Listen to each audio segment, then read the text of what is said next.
Community-based programs, in essence, they're in the community, so they're not being watched 24/7 as they typically are in a jail or a prison.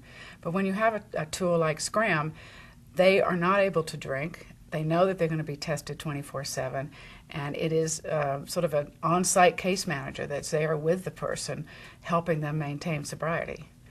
The neatest thing about the Scram device is it's a constant reminder every hour that they can't drink and somebody's watching them. The alcohol offender is an amazing personality. They can be so honest and so, oh, you know, you've got to believe me, I'm not drinking. And this is the only continuous alcohol monitoring system where we know what they're saying. And also importantly is they know that we know. The role of alcohol monitoring in DWI court and drug court is pretty substantial. Alcohol is really tough to detect, and continuous alcohol monitoring is, I believe, the only way to detect someone's alcohol use, abuse, and really ultimately the severity of their problem. People want to be held responsible.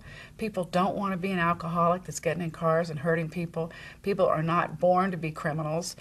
But we have to help give them tools to change behavior, and I think that that's what Scram is able to do, is change behavior.